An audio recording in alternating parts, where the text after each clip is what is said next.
हे दुर्गा माता, आपसे हाथ जोड़कर निवेदन है कि आपके इस वीडियो को जो भी लाइक और चैनल दा वास्तुशास्त्र वॉइस को जो भी सब्सक्राइब करें, उसके जीवन में कभी दुख दर्द मत आने देना। नमस्कार प्रिय भक्तों, नवरात्रि के 9 दिन आदिशक्ति माता दुर्गा को समर्पित होते हैं। नवरात्रि के 9 दिन माता रानी के 9 अलग अलग स्वरूपों का पूजन किया जाता है। नवरात्रि के 9 दिनों में माता रानी को अलग अलग स्वरूप के हिसाब से अलग अलग पुष्प, अलग अलग भोग अर्पित किए जाते हैं। दुर्गा माता शास्त्रों और पुराण के अनुसार नवरात्रि के पावन पर्व पर माता रानी अपने भक्तों के घर में विराजमान रहती हैं। ऐसे में हम सभी कोशिश करते हैं कि माता रानी को प्रसन्न कर उनकी कृपा प्राप्त कर सके। माता रानी जी की कृपा प्राप्त करने के लिए भक्ति नवरात्र के 9 दिनों में कलश स्थापना करते हैं, माता रानी जी की चौकी की स्थापना करते हैं, अखंड ज्योत जलाते हैं, दुर्गा सप्तशती का पाठ करते हैं, व्रत और पूजन करते हैं। सभी भक्त माता रानी की कृपा प्राप्त करने के लिए अलग अलग उपाय करते हैं। दुर्गा माता रानी को प्रसन्न करने के लिए अलग वस्तुएं अर्पित करते हैं। लेकिन क्या आप जानते हैं, कुछ ऐसी वस्तुएं हैं जिन्हें नवरात्रि के दौरान भूलकर भी माता रानी को अर्पित नहीं करनी चाहिए। अगर इन वस्तुओं को आप गलती से भी माता रानी को अर्पित करेंगे तो आपको व्रत और पूजन का पूर्ण फल प्राप्त नहीं होगा। इसलिए माता रानी की कृपा प्राप्त करने के लिए आपको यह जानना अति आवश्यक है कि कौन सी ऐसी वस्तुएं हैं जो माता रानी के पूजन में भूलकर भी इस्तेमाल नहीं करनी चाहिए। लेकिन दोस्तों, उससे पहले आपसे रिक्वेस्ट करते हैं कि वीडियो को लाइक जरूर करिएगा, दोस्तों को शेयर कर दीजिएगा, और अगर आपने अभी तक चैनल को सब्सक्राइब नहीं किया है तो चैनल को सब्सक्राइब करके बेल आइकन जरूर दबाइए। सबसे पहली वस्तु है नारियल। हिंदू धर्म में नारियल को समृद्धि, धन, शुभता और सम्मान का सूचक माना जाता है। नारियल को श्रीफल भी कहा जाता है। नारियल को सुख समृद्धि में वृद्धि करने वाला माना जाता है। नारियल का हर मांगलिक कार्य में विशेष महत्व होता है। जैसा कि आप सभी जानते हैं कि माता रानी के कई मंदिरों में नारियल से बलि भी दी जाती है और माता रानी के पूजन में नारियल का इस्तेमाल हम सभी करते हैं। खासकर कलश की स्थापना नारियल रखकर ही की जाती है। माता रानी के पूजन में हम नारियल इस्तेमाल करते समय कुछ गलतियां कर बैठते हैं। दोस्तों, नारियल कई प्रकार के होते हैं। एक हरा नारियल होता है जिससे नारियल पानी पिया जाता है। एक होता है सूखा जटा वाला नारियल जिसके अंदर पानी नहीं होता। एक होता है जिस नारियल के अंदर पानी होता है और उस पर जटाएं भी होती है। और एक नारियल होता है जो बिल्कुल सूख जाता है, जिसमें जटाएं भी नहीं होती, जिसे गोला कहा जाता है। इसलिए यह जानना आवश्यक है कि माता रानी के पूजन में किस तरह का नारियल इस्तेमाल करें और कैसे इस्तेमाल करें। माता रानी के पूजन में सदैव पानी वाला जटा वाला नारियल ही इस्तेमाल करें। नारियल पूर्ण होना चाहिए, यानी कि नारियल चटका हुआ या टूटा हुआ नहीं होना चाहिए, क्योंकि पूर्ण नारियल ही पूर्णता का और पवित्रता का प्रतीक होता है। पूर्ण नारियल ही सुख समृद्धि का प्रतीक होता है। पूर्ण नारियल को ही श्रीफल यानी कि मां लक्ष्मी का फल कहा जाता है। नवरात्रि में माता रानी के कलश की स्थापना करते समय भी सदैव साबुत जटा वाला पानी वाला नारियल ही कलश पर स्थापित करना चाहिए। साथ ही यह ध्यान रखना चाहिए कि माता रानी के कलश की जब आप स्थापना करते हैं तो नारियल को सदैव कलश के ऊपर लिटाकर रखें। माता रानी के घट की स्थापना करते समय कभी भी नारियल को खड़ा करके नहीं रखा जाता। नारियल को सदैव लिटाकर कलश के ऊपर रखना चाहिए। और यह भी आपको इस बात का ध्यान रखना चाहिए कि नारियल का जो मोटा हिस्सा है वह आपकी तरफ होना चाहिए और जो पॉइंटेड हिस्सा है वो दूसरी तरफ होना चाहिए। साथ ही नारियल को स्थापित करने से पहले आप नारियल को लाल कपड़े में लपेटकर उस पर मौली 3 बार लपेटे और फिर लाल चुनरी ओढ़ाकर ही आप नारियल को घट के ऊपर स्थापित करें। शास्त्रों के अनुसार कलश के ऊपर जब सही तरीके से नारियल रखा जाता है, सही प्रकार का नारियल रखा जाता है, तभी व्रत और पूजन का पूर्ण फल प्राप्त होता है। यह भी रखें कि महिलाएं माता रानी को नारियल अर्पित तो करें, लेकिन कभी भी माता रानी के सामने नारियल को तोड़े नहीं, क्योंकि नारियल बीज रूप होता है और स्त्रियां बीज रूप से ही शिशु को जन्म देती हैं। इसलिए कभी भी महिलाओं को नारियल को नहीं तोड़ना चाहिए। राशिफल का ज्ञान चैनल के माध्यम से आपको बता दें कि अगर आपको कर्ज से संबंधित समस्या है आप पर बहुत सारा कर्जा है तो आप चमेली के तेल में सिंदूर मिलाकर उससे नारियल पर एक स्वास्तिक का चिन्ह बनाएं। अब इस नारियल को आप माता रानी के चरणों में अर्पित करें। फिर नवरात्रि के मंगलवार या शनिवार के दिन इसे ले जाकर आप हनुमान जी के चरणों में अर्पित कराएं। ऐसा करने से कर्ज उतर जाता है और तत्काल लाभ होता है। धन संबंधी समस्या को दूर करने के लिए आप कुमकुम से नारियल पर स्वास्तिक बनाकर इस नारियल को माता रानी के चरणों में अर्पित करें। नवरात्रि में माता रानी के चरणों में इस नारियल को रखा रहने दें और नवरात्रि खत्म होने के बाद आप इस नारियल को अपने धन रखने के स्थान पर रख दें। ऐसा करने से आर्थिक संकट दूर होता है और धन का लाभ होता है। मनोकामना पूर्ण करने के लिए आप एक नारियल को लाल सूती कपड़े में लपेटकर माता रानी के चरणों में अर्पित करें और माता रानी से मनोकामना पूर्ण करने की प्रार्थना करें। फिर नवरात्रि के आखिरी दिन में आप इस नारियल को ले जाकर किसी शुद्ध बहते हुए जल के स्रोत में यानी कि किसी नदी या नहर में बहा दें।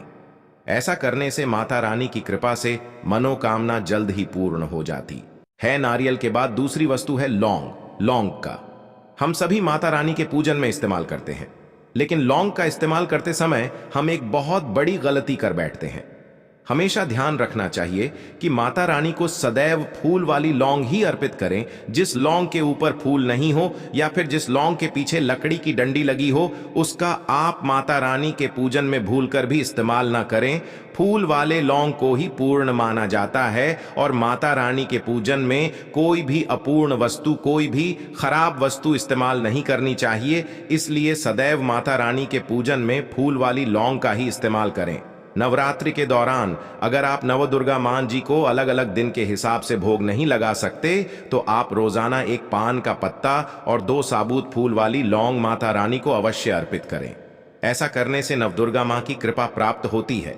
टूटे हुए लौंग के अलावा माता रानी को कभी भी तुलसी के पत्ते अर्पित नहीं करने चाहिए। मां दुर्गा के पूजा में तुलसी पत्र का इस्तेमाल करना वर्जित माना जाता है। तुलसी पत्र के अलावा आंवला भी माता रानी को अर्पित नहीं करना चाहिए और दुर्वा भी माता रानी को अर्पित नहीं करनी चाहिए। दुर्वा श्री गणेश भगवान जी को अति प्रिय है। नवरात्रि में आप श्री गणेश भगवान जी को दूर्वा अर्पित कर सकते हैं। भगवान विष्णु जी को तुलसी के पत्ते अवश्य अर्पित कर सकते हैं, लेकिन माता रानी को भूलकर भी तुलसी के पत्ते या दुर्वा अर्पित ना करें।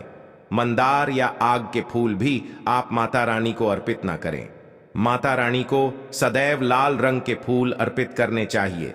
लाल रंग के फूल माता रानी को अति प्रिय है। खासकर माता रानी को गुड़हल और कमल के फूल अति प्रिय हैं। राशिफल का ज्ञान चैनल के माध्यम से आपको बता दें कि शास्त्रों में बताया गया है कि घर में माता रानी को 2 या 3 मूर्तियां या फोटो नहीं होने चाहिए। इस बात का भी आप विशेष ध्यान रखें और माता रानी के पूजन में कोई भी खंडित चीज इस्तेमाल ना करें। खंडित चीज जैसे कि चटका हुआ या टूटा हुआ दीपक या फिर चटका हुआ कोई बर्तन। साथ ही यह भी ध्यान रखें कि लोहे के और प्लास्टिक के बर्तन आप माता रानी की पूजन में इस्तेमाल ना करें। कई लोग चाइना के बर्तन पूजन में इस्तेमाल करते हैं, लेकिन ऐसा भूल कर कि नहीं करना चाहिए, क्योंकि उन बर्तनों में हड्डियों का चूरा मिला होता है। तो ऐसे बर्तनों को भी माता रानी के पूजन से सदैव दूर रखें। साथ ही यह भी ध्यान रखें कि माता रानी को कभी भी अपवित्र स्थल पर उत्पन्न किए हुए अनखिले पुष्प यानी कि कलियां अर्पित ना करें। फूलों की पत्तियां तोड़कर भी आप माता रानी को अर्पित ना करें। माता रानी को जो पुष्प अर्पित कर रहे हैं उन्हें सूंघे नहीं, यानी कि सूंघे हुए पुष्प, गिरे हुए पुष्प या फिर मुरझाए हुए पुष्प आप माता रानी को अर्पित ना करें। दूसरों के यहां से चुराकर लाए हुए पुष्प या फिर अपवित्र वस्तुओं में लाए हुए पुष्प जैसे कि पैंट की जेब इत्यादि जगह पर रखकर लाए हुए पुष्प भी आप माता रानी को अर्पित न करें। ऐसे फूलों को चढ़ाने से मां अप्रसार का फल प्राप्त नहीं होता। दोस्तों, नवरात्रि के पावन पर्व पर माता रानी की कृपा प्राप्त करने के लिए आप इन सभी बातों का विशेष रूप से ध्यान रखें। साथ ही साथ नवरात्रि में आप जब भी गणेश भगवान को दुर्वा अर्पित कर सकते हैं।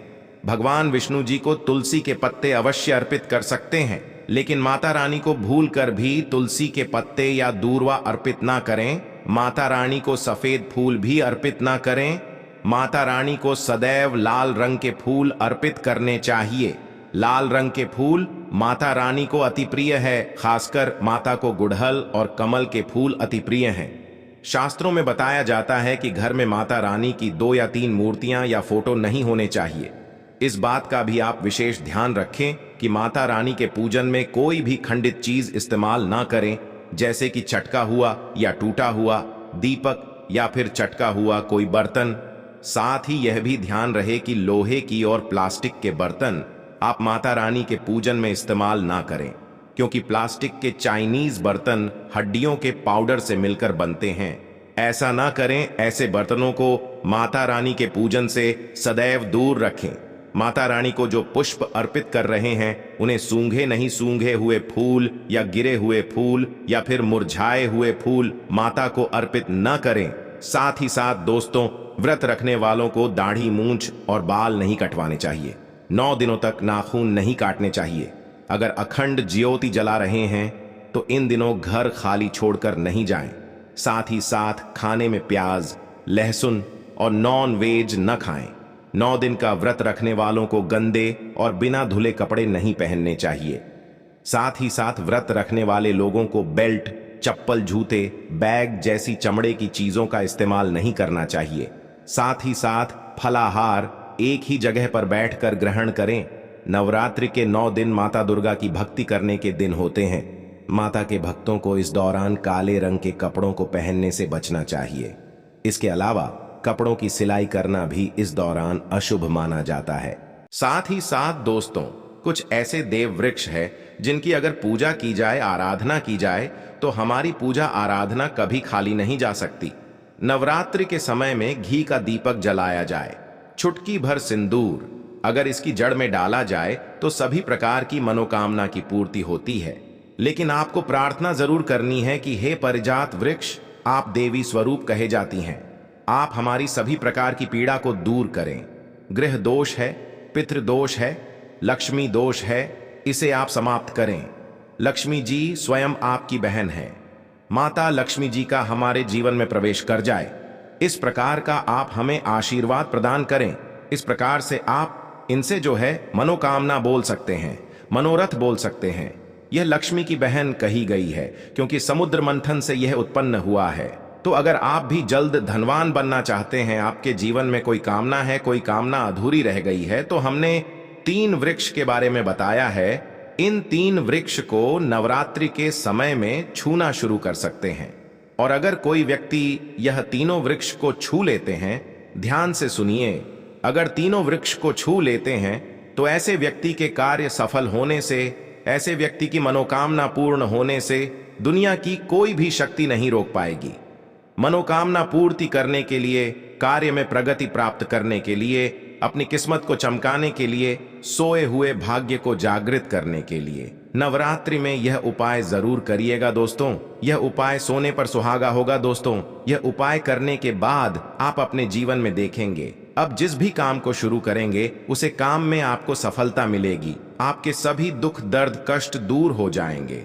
अगर आपकी नौकरी में पदोन्नति नहीं हो रही थी तो अब आपकी नौकरी में पदोन्नति जरूर होंगे। आपका व्यापार ठप हो गया था तो इस उपाय को करने के बाद आपका ऊपर व्यापार दोबारा चलने लग जाएगा।